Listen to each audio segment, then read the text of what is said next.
Grind to the sun up. Who meant them talking on that side? What? Yeah. Who meant them talking on that side? Told man them shut up. Grind to the sun up. Grind. What? Who meant them talking on that side? You a joke made fun of. Hey, what? Yeah. Every time I hit the booth, shit get burned up. Yeah. Every time I hit the spot, shit get turned up. Hey, yo, what up, squad? Welcome back to HOODROK Entertainment, bro. Realest, the less dopest, most active reaction channel on YouTube. And yo, we're, so ANZAC Day is coming up soon. For those that don't know what ANZAC Day, a lot of people won't. Seeing as a lot of my subscribers, a lot of the squad are from Europe. ANZAC Day is, so the ANZACS, ANZAC stands for Australia New Zealand Army Corp, or Army Corp. And ANZAC Day, the ANZACs were created for World War One. During World War One, it was, you know, our forces, Australia and New Zealand forces, fighting together. So ANZAC Day is coming up this weekend. It's a huge thing in New Zealand and Australia. Everyone gets behind and you know, and celebrates ANZAC Day because the ANZACs also, from World War One onwards, have fought in all wars. Afghanistan, Iraq, the Cold War, you name it, World War Two, we've fought alongside each other, alongside Britain. So, you know, my grandfather, you know, he fought in World War, he fought in Vietnam, he fought, you know what I mean, he fought in a couple of wars, he fought in the war in, for the Pacific as well. Things like that. Rest in peace to my grandfather as well. He's been gone for a while now. But so in New Zealand and Australia, we have this thing called the dawn service, where I can guarantee you at least 2/3 of the country wake up for sunrise, head down to the beaches and things like that. And regardless of what walk of life you come from, we all celebrate ANZAC Day, bro. Alright, so rest in peace to all the fallen soldiers that lost their lives in all the wars. My prayers go out to everyone that's dealing with war, not just the Ukraine war, but all wars all around the world. There's more wars going on in other countries that we might not know about, you know what I mean? So anyway, we're going to get into this. Why the uncompromising ANZACs of World War II gave their enemies, gave the Nazis headaches. Let's get into this. It's a running joke that Australia and New Zealand don't actually exist. However, look at how similar our flags are. It's a running joke that Australia... See how similar Australia and New Zealand's flags are? Funny, right? Australia and New Zealand don't actually exist. However, we can assure you that this isn't the case. While Tasmania may be fictional, Australia and New Zealand Tasmania is not fictional. These two allied nations He's lying. Bravery and distinction. He's lying. Tasmania is not fictional. I think that's a joke. I think that's a joke. In the Second World War. In this episode of The Front, we're going to talk a little about the ANZAC Corps and then provide you with an overview of Australia and New Zealand in World War II.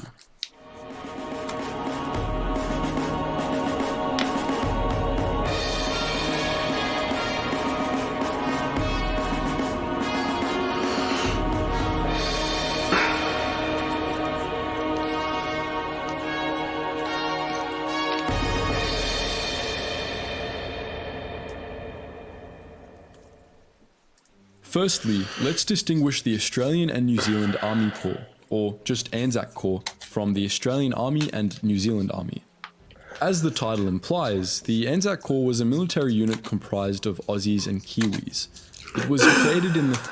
Now, we call ourselves Kiwis, and other people that know about New Zealand around the world will know that New Zealanders are called Kiwis. It's our national animal. The bird, the flightless bird. World War during the Gallipoli campaign, the nocturnal flightless bird. It was disbanded in 1916. The Corps was briefly remade in World War II during the Battle of Greece, and so too in the Vietnam War and the East Timor crisis. The term ANZAC, however, is used a little differently in Australia and New Zealand. When Aussies and Kiwis first commemorated the wartime sacrifices of their fathers, sons, husbands, and brothers on the 25th of April 1916, that day was deemed ANZAC Day. Though every ANZAC Day since commemorates not only the sacrifice of those who fought in the First World War, but the sacrifice of all Australian and New Zealand military personnel in all subsequent conflicts. In Australia, at least, we attend So this is where I usually go to. This one here. This is in New Zealand. This is in Wellington City. All subsequent conflicts. That's one I used to go to growing up. We attend a dawn service and hold a minute's silence for the dead. We also wear blood red poppies, the same that bloom on the raised battlefields of Europe in the I've got to get my poppy. That reminds me, I've got to get my poppy. So we know that the ANZAC Corps briefly served as a distinct unit in World War II, but what else did the Aussies and New Zealanders get up to in the most devastating event in human history? First, let's take a look at the Aussies. A British Commonwealth nation, the land down under followed Britain into war against Nazi Germany on the 3rd of September 1939, and against Germany. Bro, you see this, bro? People don't really talk about Australia and New Zealand's part in World War II. I bet you guys over there in Europe didn't even know that we even had anything to do with this shit. Oh shit! You only seen the Battle for the Pacific, right? Who do you think was in there? Germany's allies later on. The Australian Army, Royal Australian Air Force and Royal Australian Navy fought in many theatres of war, though their contributions in Western Europe, the Mediterranean and North Africa and the Pacific are perhaps their most renowned. Some 13,000 Aussie pilots and aircrew served in British and Australian air units in the defence of Britain and over Western Europe. In terms of percentage, these men sustained the highest casualty rates of all branches of the Australian military, 20%, with just shy of 3,500 Aussie pilots and airmen paying the ultimate price. Air Force and Navy units also supported the June 1944 D-Day landings, helping the Allies gain a... See what I mean, bro? You see what I mean? Y'all niggas would have been like, nah, really? Y'all were part of the D-Day shit? Yes, we were, bro. Australia and New Zealand. Foothold in Normandy. Yes, some of these squadrons went on to support the Western Allies' occupation of Germany in the final days of war in Europe. Royal Australian Navy. I've said this in other videos. I've also said this in other videos. I've told you guys this. I've said, bro, we were front line and right up there. We were there when he shot himself, man. You know what I mean? Clashed with Italian vessels in the Mediterranean in 1940, and Australian ground forces made their mark in December that year in the Allied Operation Compass, part of the North African campaign. The Aussies fought with utmost bravery in this operation, notably when the 6th Australian Infantry Division assaulted the Italian-held Libyan fortress of Bardia.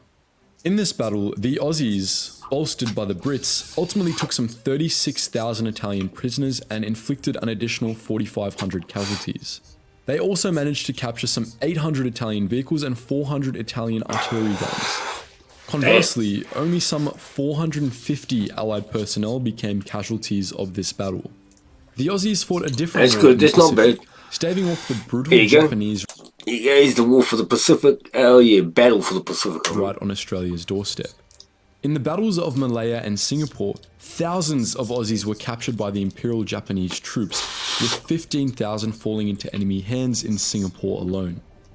Further losses were endured in the New Guinea campaign, which went all the way from January 1942 to just about the end of the war, and Aussies fought and died in the bloodthirsty 1945 Borneo campaign too, a conflict famed for its savage guerrilla warfare in which Special Operations Australia, or SOA, played a crucial role.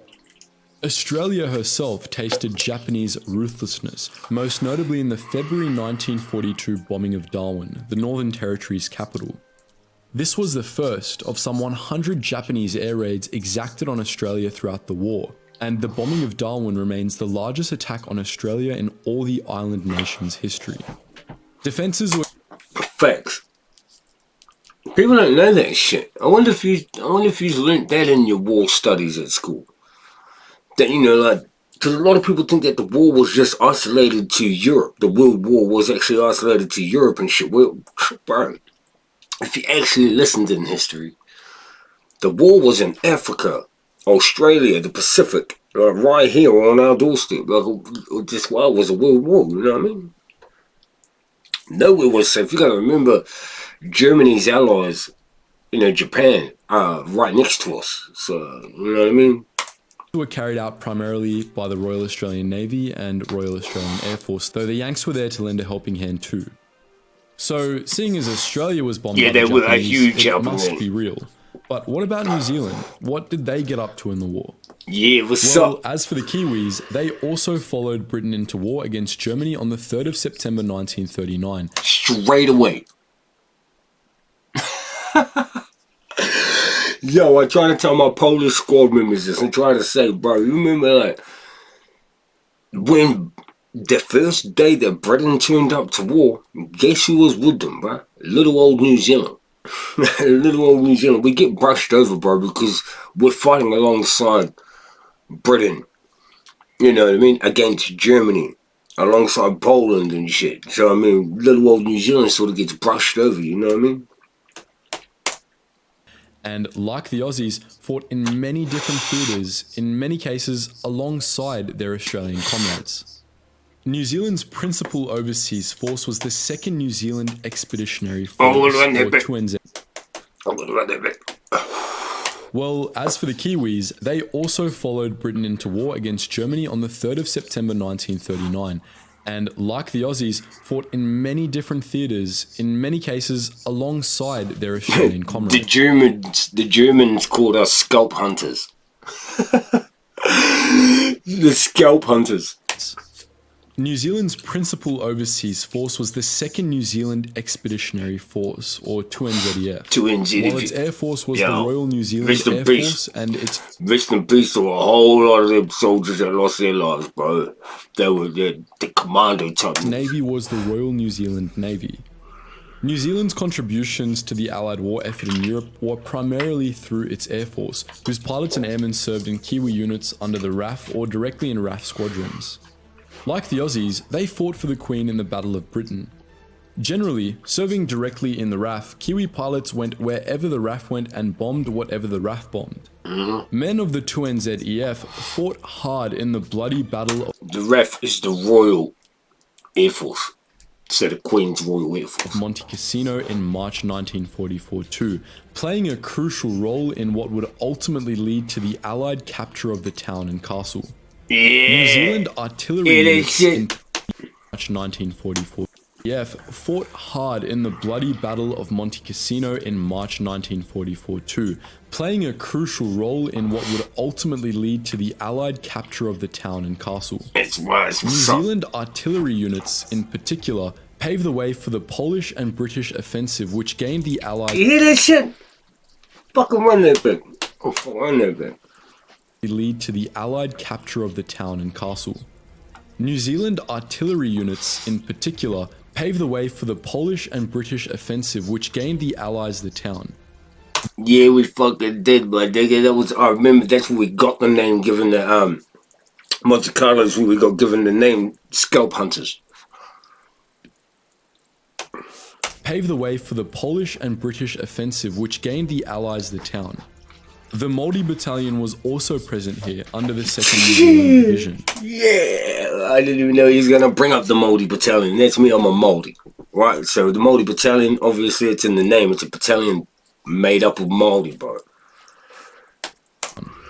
The Māori Battalion was also present here under the 2nd New Zealand Division. By the bullets of a stubborn Sherman defense, the battalion suffered devastating losses, with 128 out of the 200 Māori soldiers in it becoming casualties of war. That's a whopping 64% of the unit. Like the Australians, the New Zealanders feared a Japanese invasion, so they fought hard against Imperial Japan in the Pacific.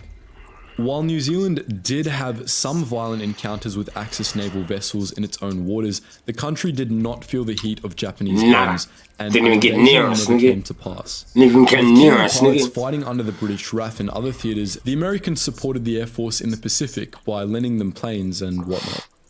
To put New Zealand's contributions into Yeah, perspective, shout out to America. If it wasn't for America, we would have got invaded, right? So if it wasn't for America giving out Air Force fighter planes, because we had like 12 planes, bro. We had something like 12 planes. I'm lying, that's an understatement. We had maybe like 100. But America gave us another 500, let's say, right? They actually tripled our Air Force. And we were able to fight off the Japanese in World War II in the Pacific before they got to our country. So, yo. Suffered proportionately more casualties than any other Commonwealth nation involved in the Second World War.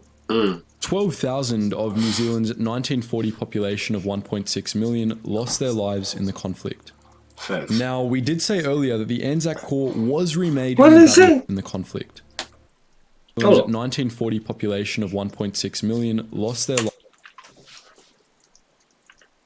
1940, we had what? 1.6 million, what? We got a country of 5 million. Like, lives in the conflict. Now, we did say earlier that the ANZAC Corps was remade in the Battle of Greece, so let's take a look at that a little bit further. In March 1941, the Australia 1st Corps with the New Zealand 2nd Division under it landed in Greece to defend the nation against a German invasion. It was soon after this that the combined Aussie-Kiwi unit was officially renamed the ANZAC Corps, though this title was short-lived. The German invasion, unlike the Italian invasion before it, was hugely successful, and the ANZAC Corps, along with the Greeks and Brits, was mostly undone. Instead of fleeing Greece entirely, however, some ANZAC remnants remained on the Greek island of Crete and put up a stubborn defense alongside... This is what I was about to talk about, was Crete, but I don't need to talk about it because he's about to talk about it. Some ANZAC remnants this remained is on the Greek famous island. in New Zealand. This gets taught to us a lot, bro. It gets spoken about a lot. The battle for Crete. Like, listen to this shit. Of Crete and put up a stubborn defense alongside Cretan military personnel and civilians. These were primarily the Australian 6th Division's 19th Brigade and some Kiwi units, including the aforementioned Māori Battalion, which took part in a series of savage engagements throughout the island. In more than one instance, the battalion carried out bayonet charges, stabbing and bludgeoning hundreds of Germans to death. And that's how we got the name Scalp Hunters, by using our bayonets. The battalion carried out bayonet charges, stabbing and bludgeoning hundreds of Germans to death. In the latter half of 1941, many Australian units left the Mediterranean and North Africa to contest the Japanese in the Pacific. Some Aussie units, such as the Australian 1st Corps' 9th Division, remained. These men didn't have it easy, especially in the Libyan port city of Tobruk, which came under siege by the Axis and was largely defended by Australian troops. But the Kiwis were done licking their wounds after the Battle of Greece, and alongside other allied nations, we came to the rescue and we fucked niggas up. Yo, I love this video. He's not brushing over nothing. He's literally touching everything, just a little bit though, but just enough that he doesn't lose you. You know what I mean? Love this video, bro. We don't get that much of a shout out, bro. New Zealand don't get that much of a shout out, but we played major roles, bro. Major roles, and I don't think that we get the respect that we deserve, simply because it's only by geographical, reasons why. Because we're so far away from other countries and shit like that, by the Axis and was largely defended by Australian troops. But the Kiwis were done licking their wounds after the Battle of Greece, and alongside other allied nations, came to their Aussie brothers' aid on the 18th of November 1941 in Operation Crusader. Here, they clashed with Rommel's... And that's why the rugby team here in this city is called the Canterbury Crusaders. Named after this.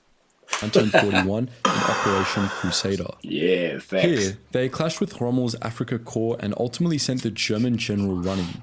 The Australian 9th and New Zealand 2nd Division fought and sustained heavy casualties together in the 1st and 2nd battles of El Alamein II. Shout out to Australia. The contributions of Australia and New Zealand to the Allied victory in World War II extended far beyond what we've covered today. There were also many other battles in which Aussies and Kiwis fought and died side by side. Far too many for one video. For now, we hope we've provided you with a decent overview of these two fighting nations. What, however, interests you more? Would you like to learn more about Australia? No. So I've got another video here that we're going to check out as well. But do you know who the ANZACs were and why it is important that we commemorate this day? In 1914, the world was in turmoil at the outbreak of World War I. Facts. Though Australia and New Zealand were considered young nations, both of these countries came together to help their British allies in the war.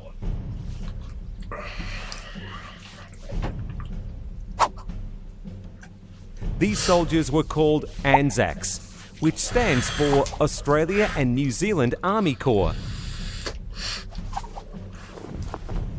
On the 25th of April 1915, the ANZACS travelled to a place called the Gallipoli Peninsula to capture the Turkish capital of Istanbul, known then as Constantinople. However, they were met by a fierce defence from Ottoman Turkish soldiers. Hell yeah. What they had hoped to be a quick Shout out to the Turks too. Even though we went to war with them, even though we fought each other, shout out to the Turks, bro, because they were only fighting.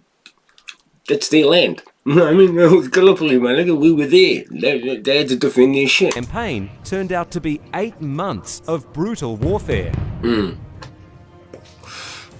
Rest in 8 peace to months everyone after that their died arrival, too. the ANZACs evacuated from Gallipoli, but not before many soldiers had given their life or suffered great injuries. Facts. In fact, over 10,000 ANZACs died at the fierce hand of the war at Gallipoli. Upon their Oh, Jesus. Excuse me. There's actually a burial ground over there. There's a cemetery, a huge one. War cemetery over there in Gallipoli, where all our soldiers are buried. A lot of New Zealanders and Australians travel over there every year, so there'll be a lot of them going there this week. Well, maybe. But a lot of people will be there for ANZAC Day this weekend. return, Australia has commemorated ANZAC Day since the 25th of April 1916. So is New Zealand. 1 year after the ANZACs first arrived at Gallipoli. This must be made by an Australian, this video. There are many Yeah, it symbols is. and emblems that you It might is. recognise on ANZAC Day. Let's Poppies. have a look at a few of them. Yum, an ANZAC biscuit. It can be fun to help bake Not a things fan. and even Not a more fan. fun to eat around ANZAC Day. Not a But fan of it's the a bit ANZAC funny biscuit. to remember ANZAC Day by eating a biscuit, isn't it? Where did they come from? The ANZAC biscuit we have today is similar to a type of food many of the ANZAC soldiers carried with them. Because they didn't have fridges or shops to get Does that sound appealing? Would you like a biscuit that the World War I soldiers had in their ration pack? food from, the soldiers needed to eat food that would not go bad over time. Many carried the first ANZAC biscuits, which were a substitute for bread. Though they can be a tasty treat, they also help us remember some of the struggles ANZAC soldiers went through. Another symbol you might recognise are flowers, such as red poppies or rosemary flowers. Yeah, man. Yeah, facts. I've got to get my poppy. I better go down to that Poppies soon. were famously found growing in some of the most brutal locations of World War I, such as northern France and Belgium, after the war had ended. Rosemary flowers symbolise memory and were found scattered throughout the peninsula at Gallipoli. Because these flowers are very symbolic, they are used as a way for us to remember those fallen Facts. by war. They can often be seen being laid down in remembrance of fallen soldiers during days such as ANZAC Day. The original ANZAC Day was significant because not only was it a day to remember and pay respects to the families and friends of those that had died in war, it also played a major part in forming an Australian identity of courage and mateship that is still important today. And New Zealand, bro. You forget. Whilst the ANZAC legend lives on, soldiers See, that's a New Zealand soldier right there. He's from the Māori battalion. Now I know, because of the Māori banner. I've got the same designs tattooed on my back. from Australia have defended our country in other Similar wars since designs, World not the War I. exact same. This means that when we commemorate ANZAC Day, we remember those that have given their lives in service of our country on other occasions as well. There are many ways ANZAC Day is commemorated today. Often people will rise for a dawn service. These services are held at dawn each year because this was the same time ANZAC soldiers originally arrived on Gallipoli shores. What are some of the other ways we remember those in our past and present who have committed themselves to the service of our country on ANZAC Day?